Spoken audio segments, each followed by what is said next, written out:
Okay. So I was cleaning my room and I was looking at my journals. Uh, I started crying, and you know, I used to, I used to feel the most worthless when I was around people, but I would feel more worthy and more secure when I would be alone. I don't think people really understand what rejection can do to a person, and I've faced a lot of rejection. Um, I spent much of my life feeling worthless, but I had that confidence in me. It's just it would be, you know, people would break it.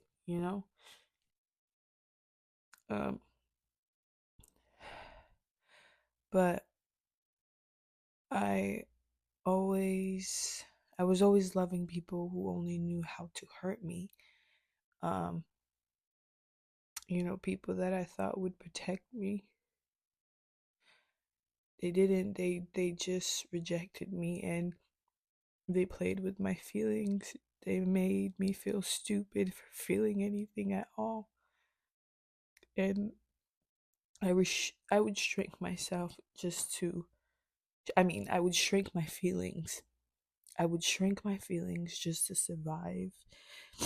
I was convinced that being alone was safer than being seen, because every time I opened my heart, it made me feel like I was too emotional, too dramatic, too sensitive.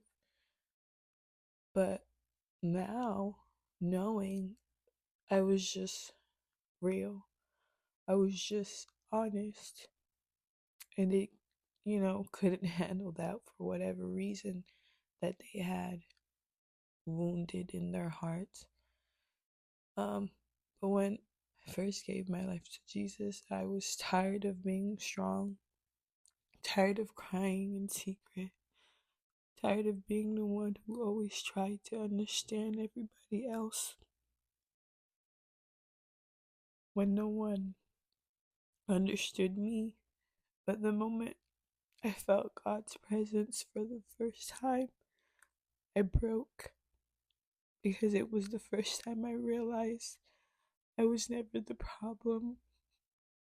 I was never too much. I was just around the wrong people.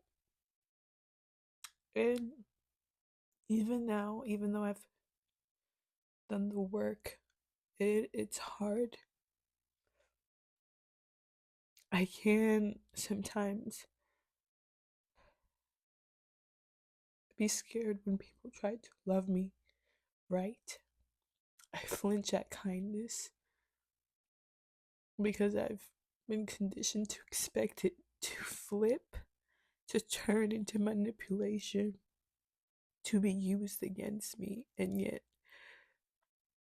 somehow, God still sends people who reflect His love, people who hold me with care. And when I feel that, I don't want anything else.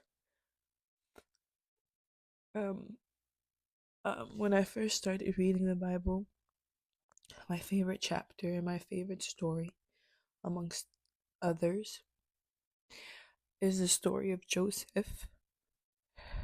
His story breaks me every time, because he was rejected too by his own, you know, people. And still he kept his heart pure. He forgave, he rose, and I see myself in him every time I read or watch like YouTube movies, because there's some movies based on his life and like animated. It always motivates me, you know.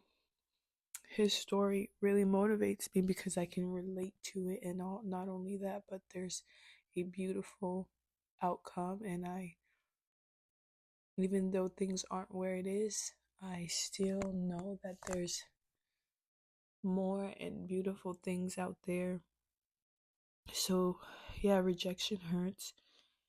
It teaches you to hate yourself, but God teaches you how to love yourself again, gently, patiently, and through Him, you start to see you were never rejected by heaven.